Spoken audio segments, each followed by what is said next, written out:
Hello friends, नमस्कार। Welcome to my channel. तो चलिए स्टार्ट करते हैं। आज का सेशन हमारा क्या है, व्याकरण साहित्य है और हम लोग इसमें स्वर वर्ण के बारे में समझेंगे। ठीक है, तो स्वर वर्ण क्या होते हैं, इसमें कौन से वर्ण अग्रस्वर होते हैं, कौन से माध्य होते हैं। ठीक है, स्वर कितने होते हैं साले? स्वर हमारे स्वतंत्र होते हैं ना, और ये दो प्रकार के होते हैं। एक तो जीभ के प्रयोग के आधार पर और दूसरा मुख द्वार खुलने के आधार पे, है ना। तो जीभ के प्रयोग के आधार पे कौन से होते हैं? पहला होता है अग्रस्वर, दूसरा होता है मध्य या केंद्रीय स्वर और तीसरा होता है पाँच स्वर या। तो ये तीन स्वर होते हैं जीभ के आधार पर। जीभ के प्रयोग के आधार पर अग्रस्वर, है ना, जो हमारे जीभ के अगले हिस्से से, और मुख द्वार से खुलने के आधार पर विपरीत, और ये तीन ये भी होते, विवृत, अविवृत और समृत और अर्धसमृत। ठीक है, तो यहाँ पर अर्धस्वर क्या है? जिन स्वरों के उच्चारण में जीभ का आगे का हिस्सा उठता है। ठीक है, हमारी जीभ आगे की ओर उठती है जिन स्वरों के, मतलब बोलने से, उच्चारण में बोलना है ना, तो बोलने से जो चीज़ आगे उठती है जीभ हमारी, उससे उन स्वरों को अग्रस्वर कहते हैं। जैसे ई हम बोलते हैं तो हमारी जीभ आगे की तरफ क्या होती है, खींचती है। फिर ई बोलते हैं तब भी आगे की तरफ खींचती है। ठीक है, और ए बोलते हैं तब भी हमारी जीभ आगे की तरफ क्या होती है, उड़ जाती है। फिर ऐ बोलते हैं तब भी हमारी जीभ क्या होती है, आगे की तरफ उठ जाती है। तो इनकी संख्या कुल मिला के कितनी है, 4 है ना। और जैसे हम का को बोलते हैं ना, तो का में भी हमारी जीभ आगे की तरफ उठती है ना, आगे की तरफ उठ जाती है जीभ। और इसका उच्चारण स्थान क्या है, कंठ है। उच्चारण स्थान इसका क्या माना जाता है, तो कंठ माना जाता है। ठीक है, यहाँ पर देखिए, जैसे ये डायग्राम में मेरा दिख रहा है कि जीभ उठी हुई। ठीक है, तो जीभ के अग्रस्वर जो जीभ से उच्चारण में क्या होते हैं, जीभ आगे का हिस्सा जीभ का उठता है ना। अब दूसरे नंबर पे क्या है, मध्य या फिर केंद्रीय स्वर। ठीक है, तो जिन स्वरों के उच्चारण में जीभ के बीच का हिस्सा, है ना, मध्य माने बीच का हिस्सा होता है ना, तो बीच का हिस्सा केंद्रीय स्वर कहलाते हैं। मतलब कि बीच का हिस्सा एक केंद्र होता है, बीच का बिंदु, और इनकी संख्या सिर्फ एक है ना। किसकी संख्या, माध्य स्वर की ना। इसकी एक ट्रिक है कि आओ उल्लू आगे आगे और आको छोड़ो आको छोड़ो बीचे बीचे, है ना। आओ उल्लू आगे आगे और आको छोड़ो बीचे बीचे, है ना। तो ये एक ट्रिक है, और ट्रिक से भी हम याद कर सकते हैं कि बीच माने क्या होता है, मध्य स्वर, है ना। तो एक ये अकेला है मध्य स्वर। ठीक है, उसके बाद आता है पक्ष स्वर। पक्ष का मतलब होता है पीछे का हिस्सा। ठीक है, तो जिन स्वरों के उच्चारण में जीभ के पीछे का हिस्सा उठता है, पांच स्वर कहलाते हैं। इनकी संख्या कितनी होती है, 5 होती है। और ये 5 संख्या कौन कौन सी होती है? एक तो होता है हमारा बड़ा आ, बड़ा आ होता है, ऊ होता है और बड़ा ऊ होता है, और ओ होता है और औ होता है। तो हम लोग बोलते हैं तो हमारी जीभ उठती है। एक बार आप भी ट्राई करें, बोल के देखें कि आ बोलने में हमारी जीभ उठ रही है कि नहीं उठ रही, पीछे से, है ना। आ बोल रहे हैं तो हमारी जीभ उठती है। ऊ बोलते हैं तो हमारी जीभ क्या होती है, उठती है। ओ बोलते हैं तो हमारी जीभ उठती है। इनका उच्चारण स्थान क्या है, तो ओष्ठ है। ठीक है, इनका उच्चारण स्थान क्या है, ओष्ठ है। और इन जाने किस नाम से जाते हैं, तो पाँच स्वर के नाम से जाने जाते हैं। पाँच मीन्स होता है पीछे का उठने वाला हिस्सा, है ना। पीछे का जो पीछे जीभ के पिछले हिस्से से बोले जाते हैं, पीछे से हमारी जीभ उठ करके इन स्वरों का उच्चारण करती है, वही हमारे 5 स्वर कहलाते हैं। ओके, तो आशा करती हूँ कि आप लोगों के समझ में आ गया होगा। मेरा देख रहे हैं ये तीर का जो निशान है, ये एकदम जीभ के पीछे के हिस्से में है। डायग्राम में देख करके भी आप लोग समझ सकते हैं। ओके, तो यहाँ पर इनकी संख्या कितनी होती है, 5 होती है ना। अग्रस्वर की संख्या कितनी होती है, अग्रस्वर की तो 4 होती है, मध्य स्वर की तो 1 होती है, और पाँच स्वर की पूछेगा तो 5 होती है। फ्रेंड्स, यहाँ पर संख्या भी पूछी जाती है। ठीक है, और ये हर एग्जाम में पूछा जाता है। ये टॉपिक बहुत ही इम्पोर्टेंट टॉपिक है। ठीक है, अब यहाँ पर वर्ण, ठीक है, यहाँ पर तो ये कितने होते हैं, 5 स्वर, पंच स्वर के नाम से भी इन्हें जानते हैं। ठीक है, और ये स्वरवर्ण है ना। स्वरवर्ण का मतलब क्या है कि जीभ के प्रयोग के आधार पर, किसके आधार पर, जीभ के प्रयोग के आधार पर, है ना। जीभ के प्रयोग के आधार पर भी ये बोले जाते हैं, और मुख द्वार खुलने के आधार पर भी, मतलब मुख का द्वार, मुख का हमारा मुख जो होता है उसका भी द्वार, है ना। जैसे तुम्हारे ओठ के पास से आवाज़ निकलती है, यही होता है मुख द्वार। तो ये होते हैं विवृत, अर्धविवृत और संवृत और अर्धसंवृत, है ना। ये कितने होते हैं, ये 4 होते हैं, विवृत, अर्धविवृत, संवृत और अर्धसंवृत, ठीक है। ये 4 होते हैं मुख द्वार से खुलने वाले। तो विवृत को हम लोग देखेंगे, जिन स्वरों के उच्चारण में मुख द्वार सबसे अधिक खुला होता है ना। मुख द्वार कैसा खुला होता है, सबसे ज़्यादा खुलता है, और विवृत स्वर कहलाते हैं। वो कौन से स्वर कहलाते हैं, विवृत स्वर कहलाते हैं। इनकी संख्या 1 होती है, आ, है ना। बड़ा आ जो होता है इसे हम लोग बोलते हैं तो हमारा मुंह सबसे ज़्यादा खुलता है। जैसे हम का बोलते हैं तो का में भी हमारा मुंह सबसे ज़्यादा खुलता है ना। तो यही जो जिस स्वरों में, जिस वर्णों में सबसे ज़्यादा मुंह खुलता है वही हमारा क्या होता है, और ये संख्या में क्या होता है, मात्राओं में बड़ा होता है, हमेशा मात्राओं में बड़ा होता है, और मुख अधिक खुलता है इसको बोलने में। किसको, आ को हम बोल रहे हैं तो आ, है ना। आ बोल रहे हैं तो हमारा पूरा मुंह क्या होता है, खुल जाता है, और इसका उच्चारण स्थान क्या है तो कंठोष्ठ है, इसे कंठ भी कहते हैं ना। कंठ भी मतलब कि कंठ से भी बोले जा रहे हैं ना, और मुख द्वार भी अधिक खुल रहा है। उसके बाद है अर्धविवृत। अर्धविवृत मतलब उसमें पूरा मुंह खुल रहा था, तो क्या हुआ था, इसमें यहाँ पर देखो पूरा मुंह खुला, लेकिन यहाँ पर अर्धविवृत है। जिन स्वरों के स्थान में मुख द्वार विवृत की तुलना में कम खुला हो, है ना। विपरीत मतलब कि वहाँ पर अधिक मुंह खुला था, लेकिन यहाँ पर कम खुला है। इसी का मतलब अर्ध का मतलब होता है आधा, है ना। अर्ध का मतलब क्या होता है, आधा होता है, और आधा मुंह यहाँ पर खुलता है। इनकी संख्या कितनी होती है, 4 होती है। आ, है ना, हम बोल रहे हैं आ, है ना। तो आ में हमारा पूरा मुंह नहीं खुलता। फिर बोल रहे हैं ए, तो ए भी पूरा मुंह नहीं खुलता है। और फिर बोलते हैं ओ, तो ओ में भी पूरा मुंह नहीं खुलता है। यहाँ पर ओठ पे आकर के हमारी सांस क्या हो जाती है, रुक जाती है। और फिर बोलते हैं औ। जब औ बोलते हैं तो हमारे दोनों ओठ क्या हो जाते हैं, जुड़ जाते हैं। आ हमारा आ का उच्चारण स्थान कंठ है, लेकिन बाकी का उच्चारण स्थान क्या था, ओष्ठ था। फिर आता है समृत। समृत में जिन स्वरों के उच्चारण में मुख द्वार सबसे कम खुलता है ना। समृत का मतलब होता है जिन स्वरों के उच्चारण में मुख द्वार सबसे कम खुलता है, समृत स्वर कहलाते हैं ना। इसमें मुख का जो हमारा भाग रहता है सबसे कम खुलता है। इनकी संख्या कितनी होती है, तो 4 होती है। ई, बड़ी ई, छोटा ऊ और बड़ा ऊ, है ना। ई हम बोलते हैं तो हमारा मुंह एकदम ही बंद हो जाता है, सिर्फ ओठ चिपक जाते हैं बोलने में। और ये ओष्ठ स्वर, ओष्ठ इनका उच्चारण स्थान ओठ भी है। ई, है ना, अग्रस्वर के नाम से जाने जाते हैं। उच्चारण स्थान क्या है, तो ओष्ठ है। ई ऊ, है ना। तो बोलते हैं जहाँ पर ओठ उठेंगे वहाँ पर क्या हो जाएगा, ओष्ठ उच्चारण स्थान हो जाएगा। हमारे देखो ये ओठ है हमारे, ठीक है, ये हमारे ओठ हैं, ठीक है। और ओठ क्या है, दोनों बंद हैं, ठीक है। और दोनों ओठ बंद हैं, और हम फिर भी ई बोल रहे हैं, ई, है ना। फिर बोल रहे हैं ई, फिर बोल रहे हैं ऊ में भी ओठ हमारे जुड़ जा रहे हैं ना। फिर बोल रहे हैं ऊ, है ना, तो फिर भी ओठ हमारे क्या हैं, जुड़ जा रहे हैं, मतलब कि शिला। इसका ट्रिक समझ लो कि शिला मीन्स क्या है कि समृत, है ना। समृत क्या होते हैं, स्वर होते हैं, समृत स्वर होते हैं। ये बहुत ही इम्पोर्टेंट है, और ये हर एग्ज़ाम में ये टॉपिक पूछा ही जाता है, ठीक है। यहाँ से 2 से 3 से 4 क्वेश्चन भी बन जाते हैं। कभी संख्या में पूछेगा तो कभी वर्ण में पूछ लेता है, कभी इनकी संख्या पूछी जाती है तो कभी वर्ण भी पूछे जाते हैं।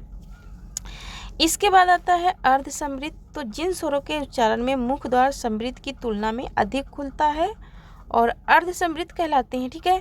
मतलब इसमें मुख द्वार समृत की तुलना में, समृत में क्या होता है, अधिक खुलता है, लेकिन अर्धसमृत में समृत की तुलना में अधिक खुलता है। इसमें मुख द्वार अधिक खुलता है अर्धसमृत में, ठीक है।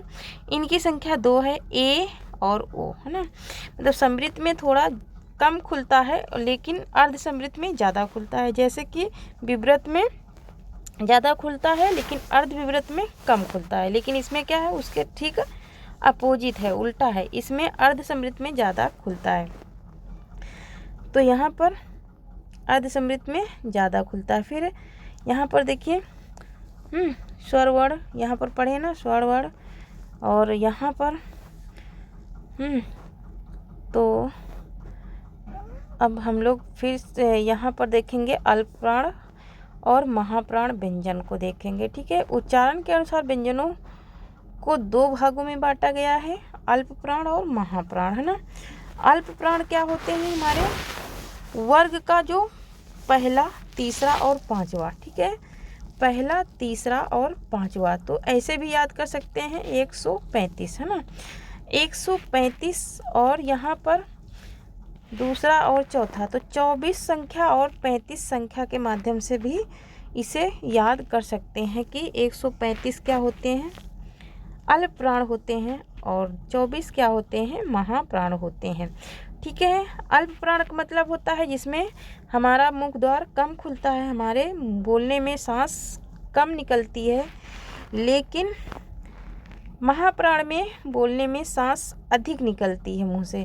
जैसे हम बोलते हैं का, है ना, तो का हम धीरे से बोल रहे हैं, अल्प प्राण हुआ, इसमें सांस थोड़ी सी आई बाहर। ठीक है, थोड़ी सी ही सांस बाहर निकलती। गा बोलते हैं तभी भी सांस थोड़ी सी बाहर निकलती है। ठीक है, लेकिन यहाँ पर बोलेंगे खा, तो खा में पूरा मुंह खुल जाता है, बहुत सारी सांस बाहर निकलती है। और घा बोलेंगे तो घा में भी बहुत सारी सांस निकलती है बाहर। तो वर्ण का पहला, तीसरा और पांचवा व्यंजन जो होता है वो अल्प प्राण होता है, और दूसरा और चौथा जो होता है वो महाप्राण होता है। या फिर अल्प प्राण 135 संख्या याद करिए, 135 ये एक ट्रिक है कि 135 और 24। ठीक है, 135 और 24 से भी आप याद कर सकते हैं, है ना।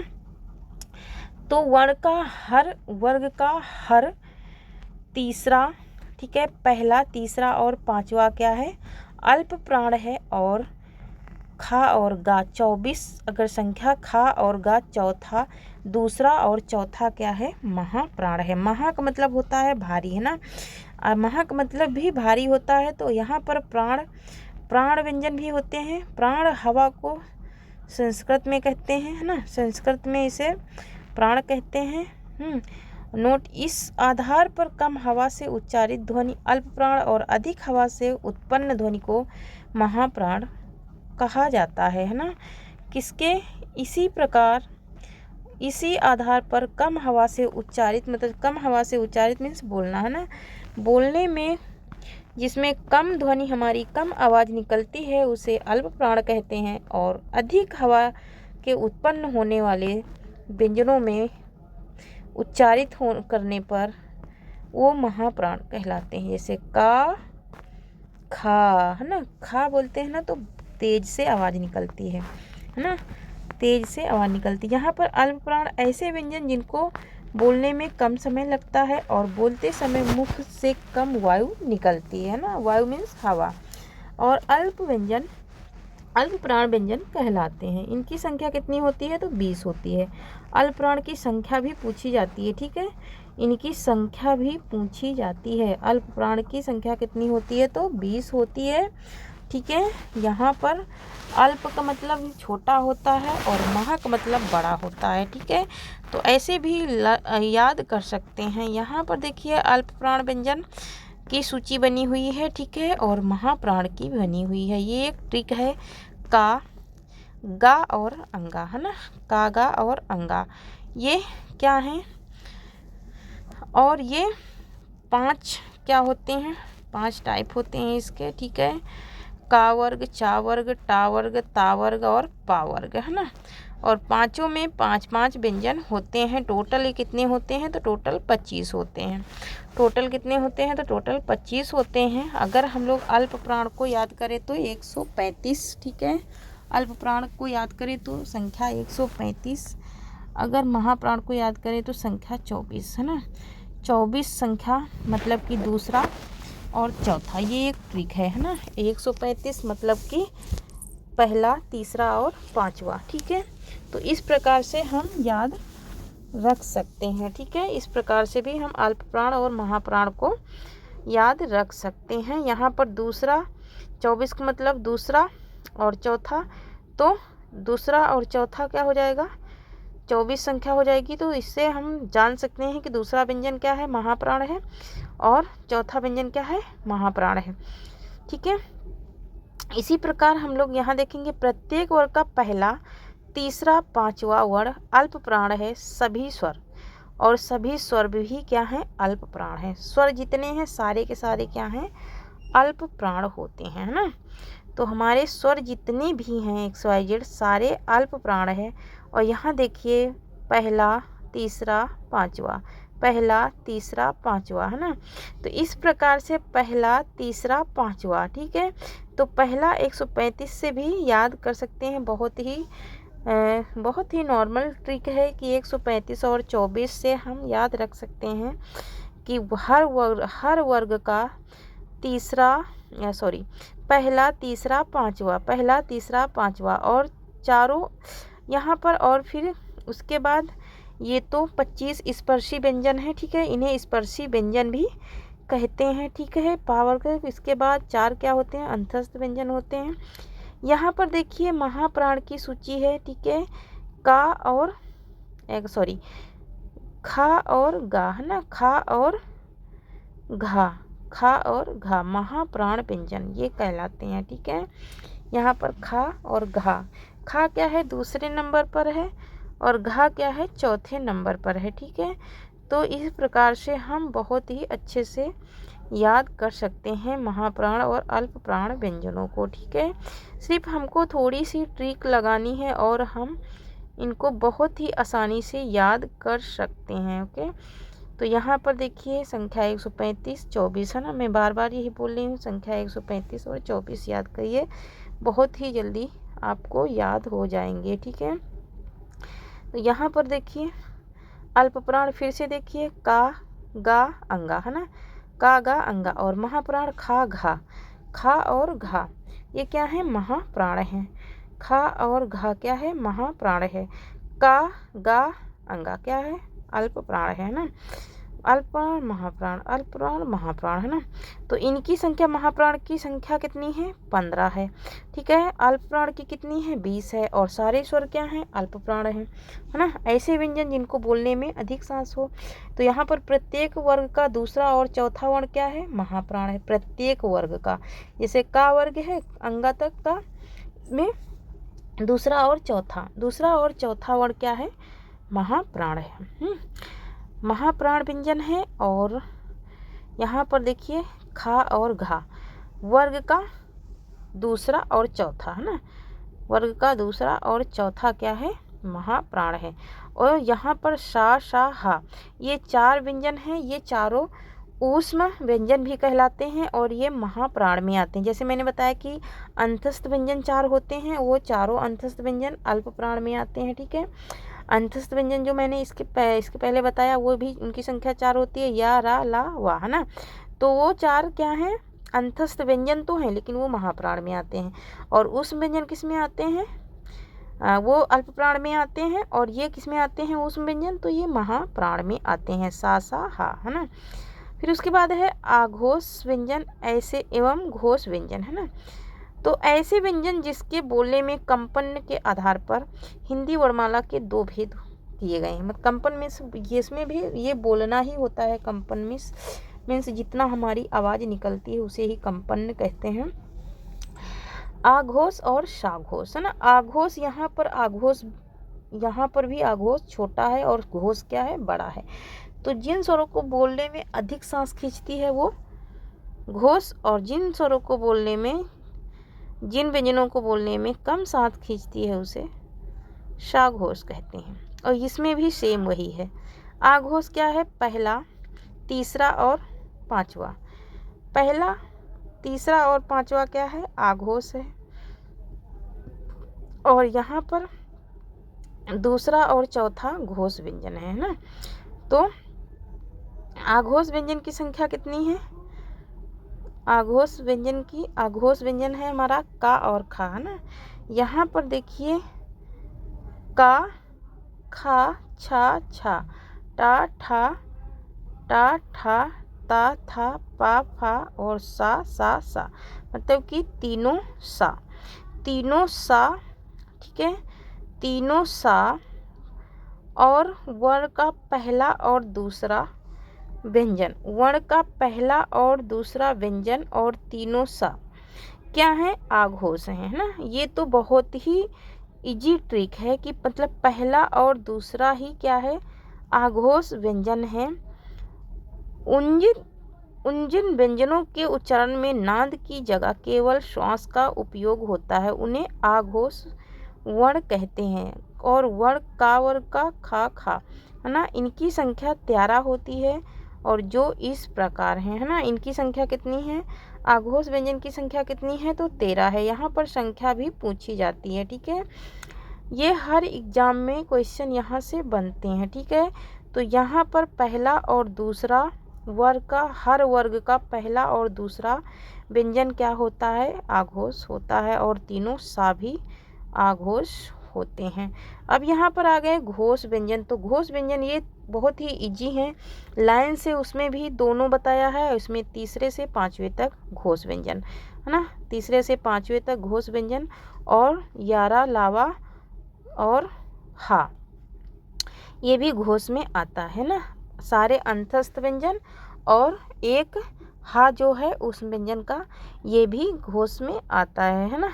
तो यहाँ पर ये तीनों एक लाइन से और यहाँ पर ये दोनों एक लाइन से क्या है, आघोष हैं। और यहाँ पर ये क्या है, साघोष, इसे साघोष और घोष भी बोलते हैं, ठीक है। और साथ में यारा, लावा को भी बोलते हैं, ठीक है। जैसे उसमें तीनों साथ है, आघोष में तीनों साथ है और घोष में क्या है, यारा, लावा और हा। और यहाँ पर इनमें सभी स्वर, जिन वर्णों के उच्चारण में केवल नाद का उपयोग होता है उन्हें घोष वर्ण कहते हैं ना। इनकी संख्या कितनी होती है, तो 31 होती है ना।